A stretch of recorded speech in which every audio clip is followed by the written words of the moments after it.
Assalamualaikum warahmatullahi wabarakatuh. Pada kesempatan kali ini saya akan membahas mengenai pertemuan ke-10, di mana pertemuan ke-10 ini kita akan membahas mengenai sistem pentarifan angkutan umum. Adapun untuk sistem pentarifan angkutan umum, kita bagi menjadi 2 sesi. Jadi untuk pada pertemuan ini kita akan membahas sesi pertama dari sistem pentarifan angkutan umum. Nah, kita tahu bahwa tarif itu merupakan salah satu isu yang cukup menarik yang dibahas dalam angkutan umum, karena ini berkaitan dengan penghasilan, pendapatan, dan kemudian pendapatan bagi suatu perusahaan angkutan umum. Di sisi lain itu adalah menjadi pengeluaran yang harus dikeluarkan oleh masyarakat, sehingga ini menjadi salah satu hal yang cukup sensitif, karena apabila tidak seimbang salah satunya antara pengusahaan angkutan umum ataupun masyarakat, maka akan terjadi hal-hal yang tidak terlalu baik di dalam kehidupan bermasyarakat. Nah, ada beberapa macam permasalahan terkait tarif angkutan umum yang sebetulnya terjadi di sekitar kita. Kalau kita lihat pada gambar-gambar ini, di sini kita lihat ya, bahwa tarif angkutan umum ini sebetulnya juga cukup sensitif dengan kenaikan harga BBM atau penurunan harga BBM. Jadi ketika harga BBM naik, maka tarif angkutan umum juga akan naik. Ya, karena kan angkutan umum itu biaya utamanya kan sebetulnya juga adalah BBM. Nah, kemudian di sini juga bahwa ada juga tuntutan dari Organda Solo. Ya, ini tuntutannya itu dikarenakan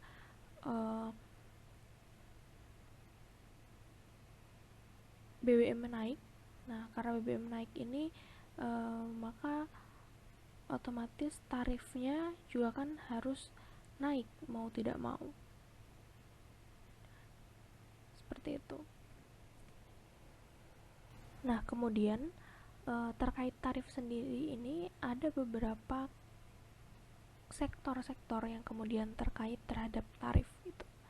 Jadi ada 3 sektor bisa kita pisahkan, yaitu yang pertama adalah pemerintah, yang kedua adalah operator, dan yang ketiga adalah masyarakat. Dan mereka semua ini memiliki peran dan porsinya masing-masing gitu terhadap tarif. Nah, untuk yang pertama adalah terkait pemerintah. Jadi fungsi dari pemerintah dalam tarif ini adalah yang pertama mengatur regulasi terkait tarif. Nah, regulasi ini kemudian nanti akan mengatur batas atas dan batas bawah, tarif batas atas dan tarif batas bawah. Apa itu nanti akan kita bahas selanjutnya. Nah, tarif batas atas dan batas bawah ini sebetulnya juga dalam rangka untuk mengontrol operator. Jadi dalam sebuah persaingan bisnis yang menjadi pengontrolnya adalah pemerintah. Jadi di sini pemerintah harus dapat mengontrol operator sehingga operator tidak menjalankan tugasnya secara sewenang-wenang, atau misalnya pada akhirnya nanti akan memonopoli seluruh kegiatan perekonomian. Dan kemudian adalah yang terakhir, menjamin terpenuhinya transportasi masyarakat. Jadi karena kalau kita lihat operator menjalankan bisnisnya itu menjalankan pelayanan jasa angkutan umumnya itu lebih kepada agar mendapatkan profit, agar mendapatkan keuntungan. Nah, sementara pemerintah juga harus menjamin bahwa masyarakat itu mendapatkan pelayanan angkutan umum yang sesuai, minimal yang sesuai. Nah, ini adalah peran dari pemerintah. Kemudian untuk operator sendiri itu memiliki peran sebagai penyedia jasa transportasi. Jadi mengatur bagaimana transportasi itu bisa ada, kemudian bagaimana nanti operasinya, pengaturannya, dan lain sebagainya. Nah, operator ini sebetulnya juga terdiri dari BUMN, BUMD, Badan Usaha Milik Daerah, ataupun swasta. Meskipun nanti bisa kita tahu juga ya perbedaan antara BUMN atau BUMD dengan swasta. Itu kalau swasta memang karena mereka berdiri sendiri, gitu, tidak ada bantuan dari pemerintah, maka memang harus berusaha untuk menghidupi perusahaannya, sehingga akan melihat segala sesuatunya dari profit terlebih dahulu. Akan berbeda dengan BUMN dan BUMD. Nah, kemudian yang terakhir adalah masyarakat. Masyarakat di sini fungsinya adalah sebagai user atau sebagai pengguna jasa transportasi. Jadi operator yang kemudian yang akan menyediakan jasa dan kemudian yang menggunakan adalah masyarakat. Sehingga pada akhirnya memang masyarakat inilah yang akan menjadi sumber informasi, gitu, apakah sebetulnya operator ini sudah menjalankan kewajibannya dengan baik terhadap masyarakat, gitu. Dan masyarakat ini juga sebetulnya tidak bisa kita ratakan menjadi satu, kita generalisir menjadi satu, gitu. Jadi masyarakat itu sebetulnya terdiri dari berbagai macam kemampuan ekonomi. Yang kemampuan ekonomi ini kemudian nanti akan membagi masyarakat kepada dua jenis, gitu kan, yang sudah kita pelajari, yaitu captive rider dan choice rider, gitu. Choice rider ini yang kebanyakan ekonominya sudah cukup mapan, gitu, sehingga pada akhirnya dia bisa menjadi kelompok masyarakat choice rider. Jika dia sebetulnya bisa memilih apakah dia mau menggunakan angkutan umum atau dia mau menggunakan angkutan pribadi, karena mereka mampu untuk menggunakan angkutan pribadi. Sedangkan untuk yang kemampuan ekonominya itu agak rendah, gitu, mereka akan menjadi captive rider, karena ya mau tidak mau mereka harus menggantungkan aktivitas sehari-harinya dari angkutan umum. Itu ya untuk masyarakat.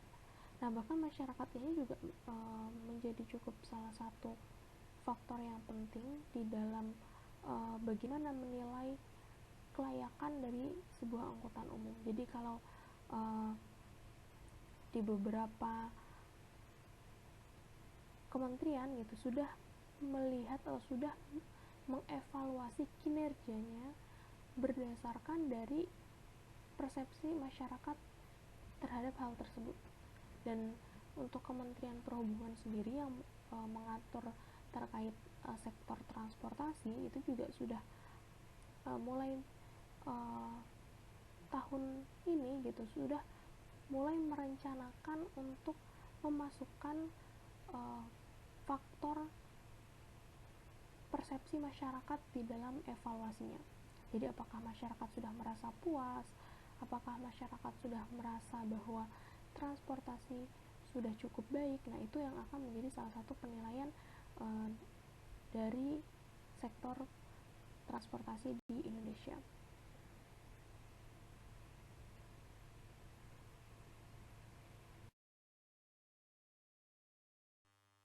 Nah, sebelum kita berbicara banyak tentang tarif, maka di sini kita perlu juga sedikit bicara tentang tarif itu sendiri. Nah, jadi ada beberapa hal yang terbahas di Undang-Undang Nomor 22 Tahun 2009, yaitu Undang-Undang LLAJ, Lalu Lintas Angkutan Jalan. Nah, jadi terkait tarif penumpang untuk angkutan orang dalam trayek itu terdiri atas dua jenis, yaitu tarif kelas ekonomi dan tarif kelas non-ekonomi. Nah, kedua tarif ini kemudian nanti ditentukan oleh pihak yang berbeda. Gitu. Sekarang kita akan bahas mengenai yang pertama, penetapan tarif kelas ekonomi. Nah, untuk tarif kelas ekonomi itu terbagi lagi menjadi 4 berdasarkan kewenangannya. Jadi untuk yang pertama itu adalah tarif kelas ekonomi itu ditetapkan oleh menteri yang bertanggung jawab di bidang sarana dan prasarana lalu lintas dan angkutan jalan untuk angkutan orang. Atau dalam kata lain di sini adalah Menteri Perhubungan. Untuk trayek angkutan antar kota, antar provinsi atau AKAP, angkutan perkotaan, dan angkutan perdesaan yang wilayah pelayanannya melampaui wilayah provinsi. Jadi untuk AKAP dan kemudian angkutan perkotaan dan perdesaan yang pada akhirnya nanti melampaui antar provinsi gitu, ini nanti tarifnya ditetapkan oleh menteri. Kemudian yang kedua adalah gubernur itu akan menetapkan tarif AKDP, bis AKDP ya, bis antar kota dalam provinsi, atau angkutan perkotaan dan pedesaan yang melampaui batas satu kabupaten atau kota dalam satu provinsi. Nah, ini yang nanti akan ditetapkan oleh gubernur. Kemudian yang ketiga adalah bupati. Jadi bupati ini akan menetapkan tarif kelas ekonomi untuk angkutan orang yang melayani trayek antar kota dalam kabupaten serta angkutan perkotaan dan perdesaan yang wilayah pelayanannya dalam satu kabupaten adalah bupati. Sedangkan yang terakhir, wali kota akan menetapkan tarif angkutan kelas ekonomi, yaitu untuk angkutan perkotaan yang wilayah pelayanannya itu dalam kota. Jadi memang nanti penetapan tarifnya itu sangat berbeda-beda ya gitu. Jadi untuk tadi yang sudah spesifikasi yang disebutkan tadi, mungkin untuk menteri nanti diatur dalam Permenhub. Kemudian gubernur akan mengaturnya nanti dalam peraturan gubernur. Kemudian ada juga peraturan bupati atau peraturan wali kota yang kemudian akan menetapkan tarif kelas ekonomi. Biasanya untuk menteri dan gubernur karena cakupan wilayahnya cukup luas dan misalnya ini ya AKAP gitu.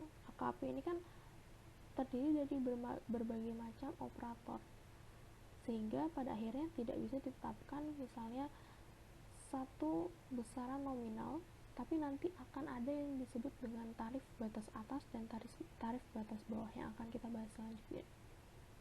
Karena tidak bisa ditetapkan satu nominal karena akan ada banyak pengusahaan-pengusahaan yang terkait di bidang itu.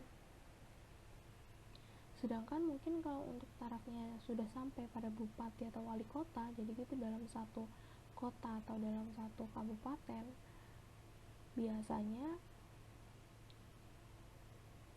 penetapan tarifnya sudah spesifik gitu. Misal untuk bis trayek sekian itu biayanya sekian, tarifnya sekian. Kemudian angkot trayek A misalnya itu tarif angkutan umum kelas ekonominya sekian. Jadi bahkan sudah ditetapkan untuk trayek-trayeknya juga. Jadi agak mengikat gitu. Sementara untuk yang menteri ini karena banyak operatornya gitu, itu lebih longgar, tapi dibuatlah dasar-dasar batas aturan dari tarif tersebut.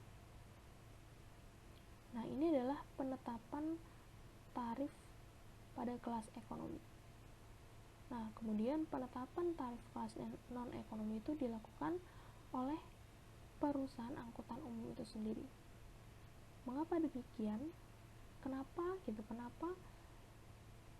menteri, gubernur, bupati, wali kota itu harus menentukan tarif kelas ekonomi, sedangkan untuk tarif kelas non-ekonomi itu boleh saja dilakukan oleh perusahaan angkutan umum, di mana ketika memang dilakukan penetapannya oleh perusahaan angkutan umum, maka itu diserahkan sepenuhnya kepada penyedia jasa atau kepada operator, yang bisa jadi nilainya itu bisa bebas gitu, bisa tinggi sekali atau rendah sekali gitu.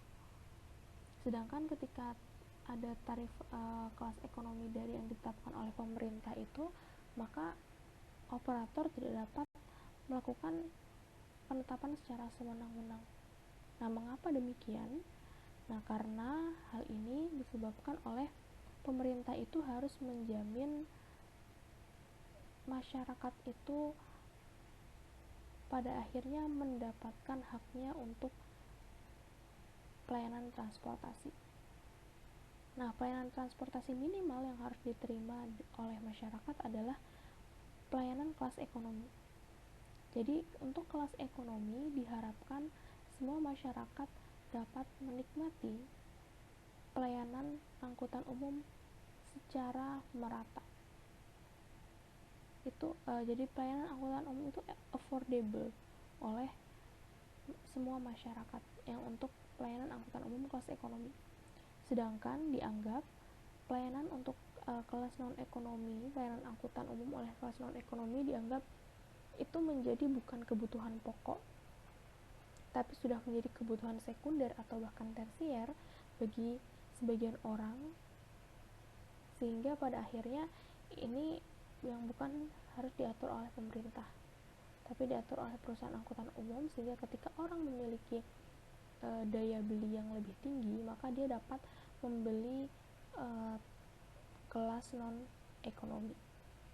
Meskipun begitu, kelas ekonomi ini juga bukan berarti dia sangat tidak layak. Nah, kelas ekonomi kan juga kita sudah tahu ya, akan ada SPM, standar pelayanan minimum, agar ekonominya itu tidak terlalu menyedihkan, seperti itu. Nah, kemudian di sini kita tahu bahwa ini ditetapkan oleh pemerintah. Nah, usulan besaran biaya pokok, jadi nanti ada juga biaya pokok tarif kelas ekonomi gitu, itu ditetapkan setelah pada akhirnya terlebih dahulu mendapatkan masukan dari 5 aspek. Jadi di sini agar tidak terjadi kesalahgunaan juga kewenangan dari pemerintah, maka ada beberapa masukan-masukan yang harus dilakukan gitu sebelum ditetapkan tarif kelas ekonominya. Yaitu yang pertama asosiasi perusahaan angkutan dengan mobil bis umum. Jadi harus ada diskusi terlebih dahulu dengan asosiasi perusahaan angkutan gitu. Ya, tidak bisa pemerintah hanya menetapkan untuk dirinya sendiri, karena pada akhirnya yang akan menjalankan bisnis tersebut adalah perusahaan angkutan. Kemudian adalah beberapa perusahaan angkutan umum, pengguna jasa angkutan umum. Jadi kita harus melihat juga dari sisi pengguna jasa. Kemudian ada pakar transportasi perguruan tinggi. Jadi kenapa di sini termasuk yaitu pakar transportasi perguruan tinggi adalah karena anggapannya seorang akademisi akan menjadi seseorang yang netral. Gitu. Dia bisa berpandangan dari sudut manapun yang sebetulnya dia itu netral. Dan kemudian adalah organisasi kemasyarakatan di bidang transportasi. Kalau contoh dari organisasi kemasyarakatan di bidang transportasi ada namanya MTI, Masyarakat Transportasi Indonesia.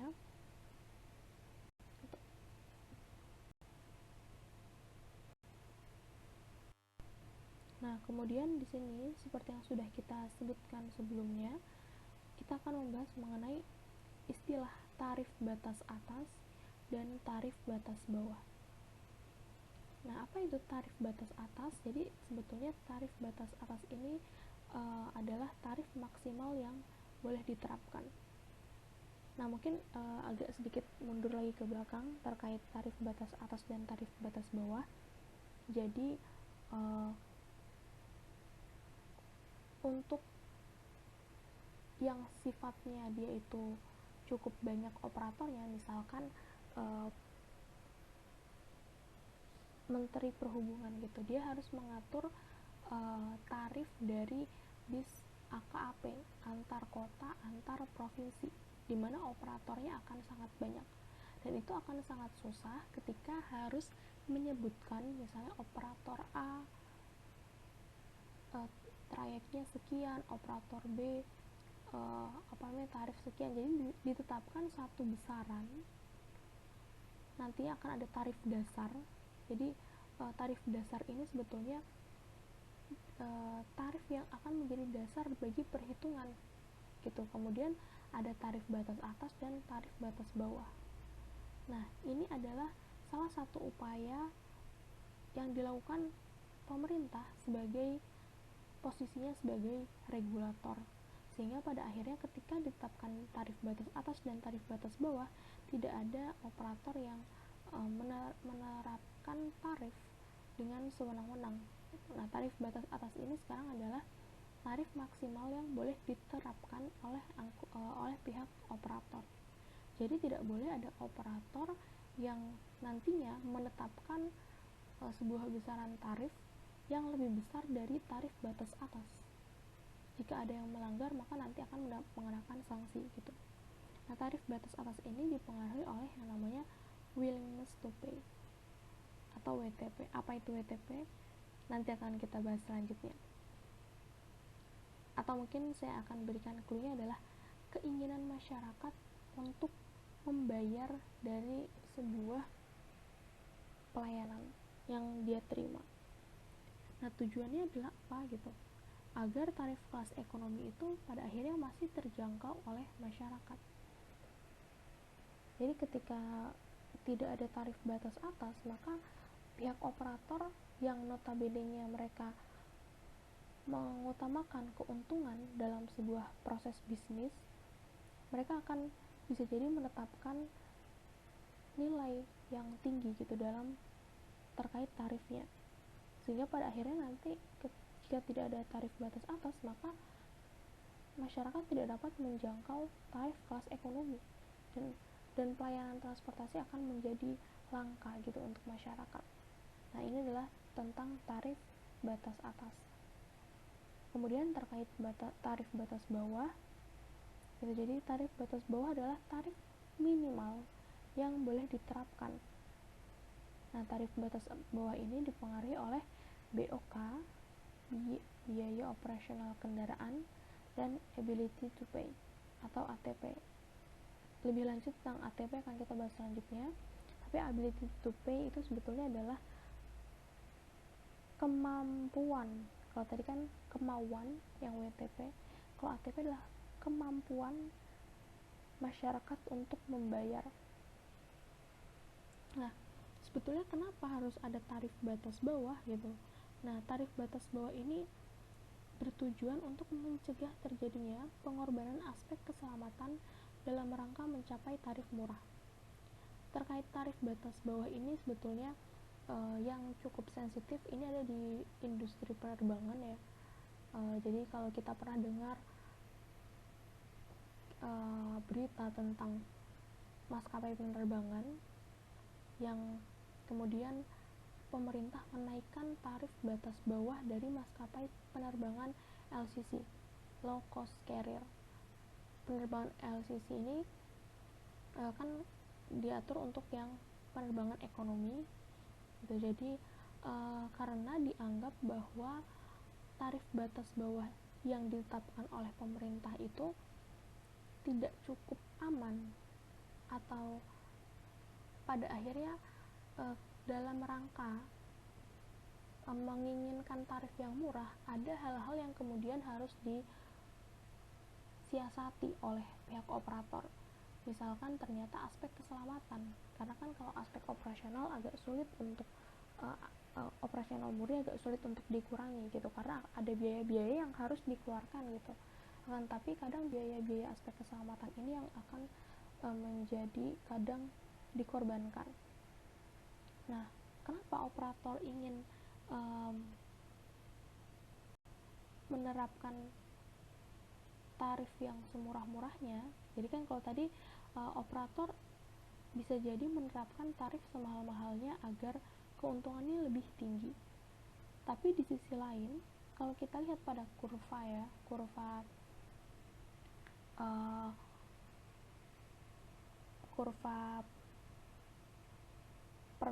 kurva penawaran gitu, ketika kita lihat kurva penawaran itu ya, ketika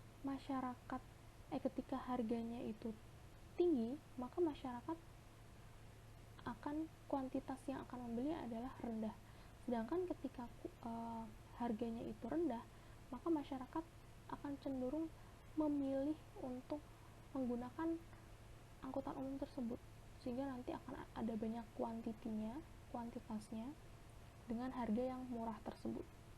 Nah, ini yang menjadi batas-batas yang harus ditetapkan oleh pemerintah gitu, tarif batas atas dan tarif batas bawah, dan keduanya ini ya sangat penting sebetulnya.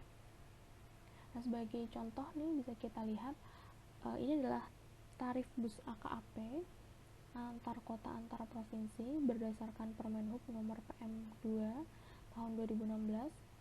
Jadi ditetapkan dulu tarif dasarnya dan dibagi dua wilayah. Jadi ada wilayah 1 untuk Sumatera, Jawa, Bali, Nusa Tenggara, dan wilayah 2 adalah Kalimantan, Sulawesi, dan selain itu.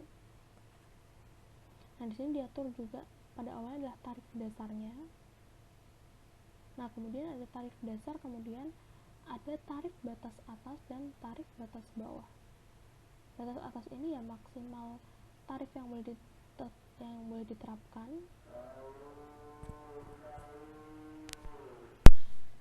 Kemudian ini ada tarif batas bawah, jadi yang minimal boleh diterapkan.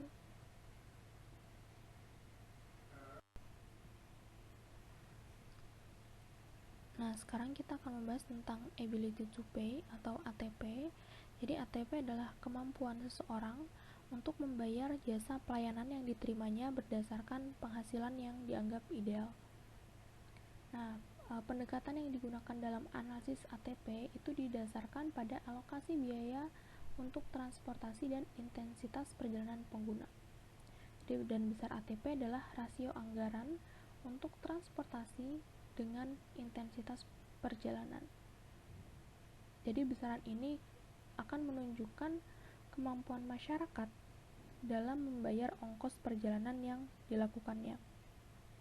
Nah, ada beberapa faktor-faktor yang mempengaruhi ATP atau ability to pay, yaitu yang pertama adalah besarnya penghasilan orang tersebut. Kemudian bagaimana dia kebutuhannya terhadap transportasi, kemudian total biaya transportasi, intensitas perjalanan, pengeluaran total per bulan, jenis kegiatan, dan persentase yang digunakan untuk biaya transportasi. Jadi semakin besar penghasilan, maka ya ATP akan semakin besar. Semakin besar kebutuhan transportasi, semakin besar total biaya transportasi, semakin besar intensitas perjalanan, semakin pengeluaran total per bulannya semakin banyak, semakin jenis kegiatannya semakin banyak, dan semakin besar persentase penghasilan yang digunakan untuk biaya transportasi, maka akan semakin tinggi ability to pay-nya. Jadi ketika nanti mungkin ada yang melakukan studi atau survei tentang ability to pay dari masyarakat, maka nanti itu akan sangat berpengaruh terhadap ini gitu, tergantung dari masyarakatnya juga. Nah, selanjutnya adalah willingness to pay atau WTP. WTP adalah kemauan pengguna mengeluarkan imbalan atas jasa yang telah diterimanya. Pendekatan yang digunakan dalam analisis WTP itu berdasarkan persepsi pengguna terhadap tarif dan jasa pelayanan angkutan umum tersebut. Jadi misalkan angkutan umum menawarkan pelayanan A, B, C, D kepada penggunanya. Nah, kemudian nanti pengguna ini menilai gitu, seberapa worth it gitu, seberapa worth it sih mereka harus mengeluarkan uang untuk mendapatkan pelayanan tersebut. Nah, faktor-faktor yang mempengaruhi WTP ada 4, yaitu bagaimana produksi jasa angkutan yang disediakan oleh pengusaha. Jadi ya semakin jasa angkutannya itu semakin baik, semakin banyak, maka nanti kemudian willingness to pay-nya akan semakin tinggi. Kemudian kualitas dan kuantitas pelayanan yang diberikan. Jadi ketika semakin pelayanannya semakin bagus, otomatis orang akan semakin membayar, keinginan untuk membayar yang lebih tinggi. Utilitas pengguna terhadap angkutan umum tersebut juga semakin utilitasnya tinggi, maka semakin tinggi juga WTP-nya. Dan yang terakhir adalah terkait penghasilan pengguna. Jadi penghasilan pengguna ini juga sangat terkait gitu dengan WTP, karena ketika penghasilannya tinggi, maka dia kemauannya itu bisa jadi akan standarnya itu akan juga semakin berbeda gitu. Akan ada perbedaan standar dalam willingness to pay seseorang untuk penghasilan yang tinggi dan untuk penghasilan yang rendah, karena standar yang mereka punya itu berbeda setiap orangnya.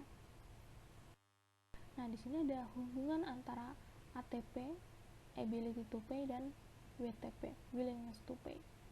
Jadi ada satu contoh di mana ketika ternyata ATP-nya itu lebih tinggi daripada willingness to pay. Ini memang cukup jarang, tapi ada juga kondisi seperti ini. Jadi kalau kita lihat pada grafik ini, di sini ada tarif gitu. Nah, tarif ini nilai WTP-nya, nilai keinginan untuk membayarnya itu lebih rendah dibandingkan nilai ATP, kemampuan untuk membayarnya. Jadi kemampuan membayarnya lebih tinggi. Nah, ini terjadi apabila pengguna itu memiliki penghasilan yang relatif lebih tinggi, tapi mereka merasa utilitas terhadap jasa tersebut rendah. Jadi mereka merasa bahwa mereka bisa membayar gitu, tapi mereka merasa tidak terlalu butuh terhadap jasa layanan tersebut. Maka pengguna pada kondisi ini disebut dengan choice riders. Kemudian ada kondisi di mana ATP itu kurang dari WTP. Nah, hal ini memungkinkan terjadi bagi pengguna yang punya penghasilan itu relatif rendah, tapi utilitas terhadap jasa tersebut sangat tinggi, sehingga keinginan pengguna untuk membayar jasa tersebut cenderung lebih dipengaruhi oleh utilitas. Dan pada kondisi ini nanti penggunanya disebut dengan captive riders. Nah, jadi ini terjadi apabila pengguna itu tidak terlalu tinggi taraf penghasilannya, tapi mereka butuh. Jadi willingness to pay-nya itu lebih tinggi dibandingkan dengan ability to pay. Mereka ingin membayar sekian untuk jasa yang sudah disediakan, tapi mereka tidak able, tidak ada ability to pay-nya rendah seperti itu. Kemudian yang ketiga adalah kondisi di mana ATP sama dengan WTP. Jadi antara ability to pay atau kemampuan membayar dan WTP dan willingness, keinginan membayarnya itu sama. Nah, kondisi ini terjadi keseimbangan antara utilitas pengguna dengan biaya yang dikeluarkan untuk membayar jasa tersebut. Selanjutnya kita akan membahas mengenai revenue cost analysis, atau bahasa Indonesianya adalah analisis penerimaan dan biaya. Nah, kenapa kita harus membahas mengenai revenue analysis dan cost analysis? Nah, karena begini, hubungannya adalah ketika kita membicarakan atau membahas mengenai tarif, maka tarif ini akan termasuk ke dalam salah satu kategori pendapatan. Jadi pendapatan itu kan sebenarnya pendapatan angkutan umum itu bisa didapat dari berbagai macam, tapi utamanya adalah tarif yang dibayarkan oleh penumpang.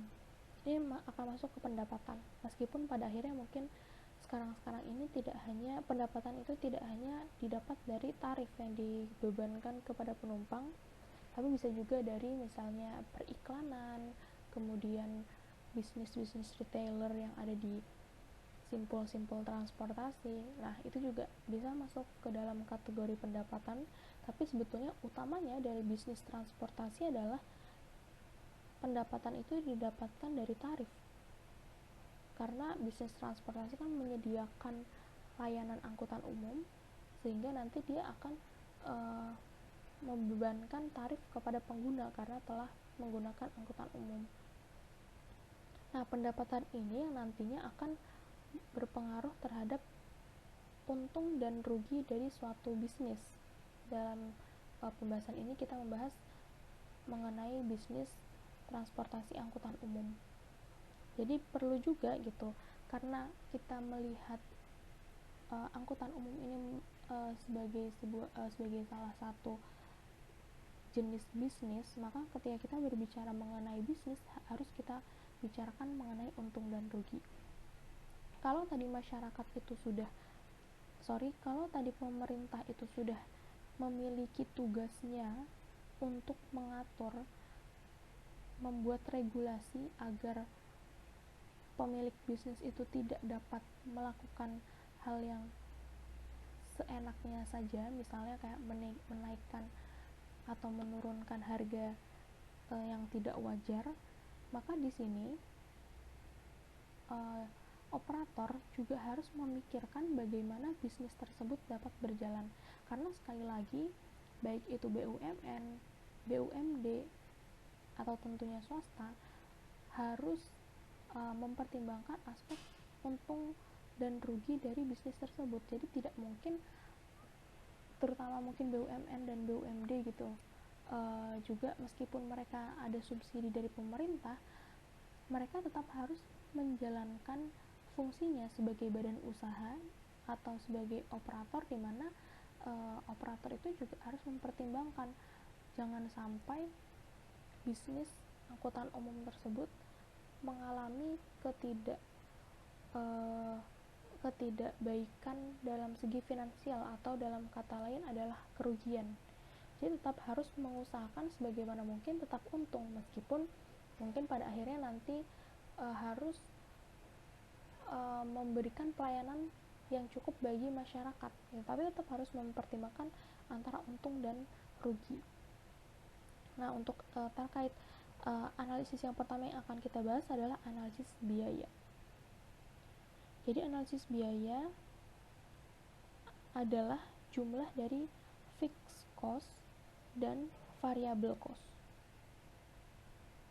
Nah, ini adalah rumusnya. Kemudian analisis penerimaan atau total revenue itu adalah perkalian antara jumlah produksi atau Y dengan harga jual atau PY, di mana rumusnya adalah TR sama dengan PY dikali Y. Ini yang nanti akan mendasarkan perhitungan analisis biaya, dan ini adalah analisis penerimaan.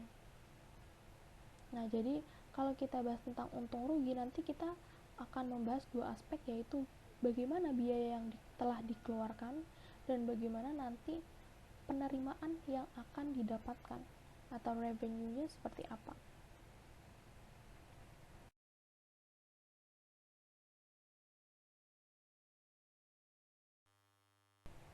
Nah, tadi kan kita bicara mengenai biaya yang dibedakan menjadi biaya tetap dan biaya variabel. Nah, jadi biaya tetap adalah biaya yang dikeluarkan dan besarnya tidak dipengaruhi oleh besar kecilnya produksi yang dihasilkan. Sedangkan biaya variabel adalah biaya yang dikeluarkan untuk kegiatan yang nanti berpengaruh terhadap besar kecil produksinya. Ini ada beberapa ciri-ciri dari biaya tetap dan biaya variabel. Nah, ini harus kita ketahui sehingga pada akhirnya nanti ketika kita menghitung aspek biaya, analisis biaya, kita tahu biaya-biaya apa saja yang nanti termasuk ke dalam biaya tetap, dan biaya-biaya apa saja yang nanti termasuk ke dalam biaya variabel. Nah, ciri yang pertama adalah jumlahnya tetap dan sebanding dengan hasil produksi. Yang kedua, menurunnya biaya tetap per unit dibandingkan dengan kenaikan dari hasil produksi. Kemudian, pembebanannya pada suatu bagian seringkali bergantung pada pilihan dari manajemen atau cara penjatahan biaya. Dan yang terakhir, pengawas atas kejadiannya terutama bergantung kepada manajemen pelaksana, bukan kepada pengawas kerja. Nah, contohnya di sini adalah biaya pembelian mesin, pendirian pabrik. Jadi kalau kita lihat nih ya, biaya pembelian mesin itu sebetulnya tidak sebanding dengan hasil produksi. Jadi ketika ingin memproduksi sekian, maka ya dia harus membeli mesinnya satu gitu. Ya mungkin dia bisa maksimal atau minimal, tapi ketika dia ingin misalnya kapasitas mesin tersebut adalah misalkan 500 barang per jam atau 500 barang per hari. Nah, jika dia ingin membuat barang yang ternyata dalam perharinya hanya 200, tetap saja dia harus membeli biaya pembelian mesin untuk 500 tersebut, meskipun dia hanya misalnya ingin menggunakan untuk 200, kecuali dia membeli tipe-tipe mesinnya, misalnya ada mesin yang besar, ada mesin yang kecil, tapi yaitu sesuai dengan kapasitasnya. Kemudian misalkan pendirian pabrik ini juga tidak sebanding dengan nantinya hasil produksinya seperti apa. Nah, ada lagi biaya variabel gitu. Nah, biaya variabel ini bervariabel secara keseluruhan dengan volume, jadi sebanding dengan volume yang dihasilkan. Kemudian yang kedua, biaya per unit yang konstan, walaupun mungkin kadang terjadi perubahan volume, tapi ini dalam batas yang relevan, mudah dan dapat dibagikan pada bagian usaha, dan pengawasan dan kejadian penggunaannya berada di tangan kepala bagian. Nah, contohnya misalkan biaya persediaan, biaya bahan bakar, tenaga listrik, alat perkakas, penerimaan barang, dan pengangkutan. Nah, ini yang sangat bergantung dengan volumenya. Misalkan pada akhirnya nanti biaya bahan bakar. Jadi kalau misalnya untuk menghasilkan kapasitas produksi misalnya 500 per hari tadi, itu bahan bakarnya ya tentu akan lebih banyak dibandingkan apabila kita hanya menghasilkan 200 per hari. Begitupun dengan tenaga listriknya dan lain sebagainya. Jadi ini sangat dipengaruhi oleh volumenya.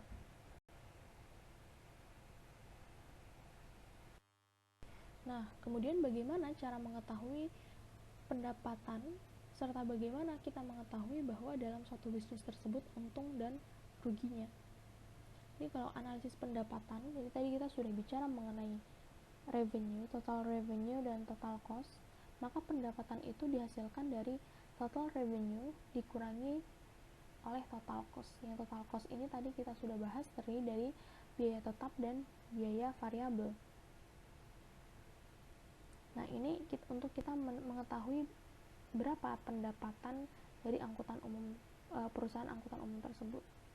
Dan kemudian ada analisis R per C, yaitu dimana perbandingan antara penerimaan total atau total revenue dibagi dengan biaya total atau total cost. Nah, untuk perhitungannya nanti ada 3 kriteria. Apabila R dibagi C lebih dari 1, maka untung. Jika R dibagi C sama dengan 1, maka impas, jadi tidak untung dan tidak rugi juga. Dan apabila R dibagi C kurang dari 1, maka usahanya adalah rugi. Nah, jadi ini adalah terkait revenue cost analysis. Jadi ya, dalam satu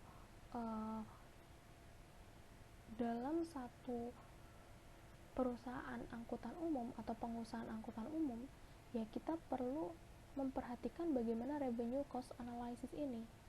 Dan yang kemudian tarif, ketika kita bicara tentang tarif angkutan umum, itu juga akan kita nantinya membahas mengenai bagaimana revenue cost analysis, karena nanti tarif angkutan umum itu seberapa besar nanti akan masuk ke dalam penerimaan total. Adapun untuk biaya total kan kemungkinan akan sama gitu, tetap akan tetap. Nah, tinggal bagaimana nanti terkait untung dan rugi ini, berarti nanti terkait bagaimana tarif ini ditetapkan. Jika tarif itu ditetapkan tinggi, cukup tinggi, maka nantinya kemungkinan dia akan lebih untung dibandingkan apabila tarifnya itu rendah dengan biaya total yang sama, maka ada kemungkinan dia untungnya sedikit, impas atau bahkan bisa jadi rugi ketika ditetapkan tarif yang rendah seperti itu. Meskipun pada akhirnya terkadang ada juga pengusahaan angkutan umum yang membuat tarifnya itu serendah mungkin agar menarik masyarakat, sehingga nanti kalau kita lihat pada kurvanya itu akan kuantitinya akan semakin banyak gitu kan. Nah, itu yang kemudian menjadi strategi pasar dari pengusahaan angkutan umum, sehingga pada akhirnya dia harus untung dan tidak rugi.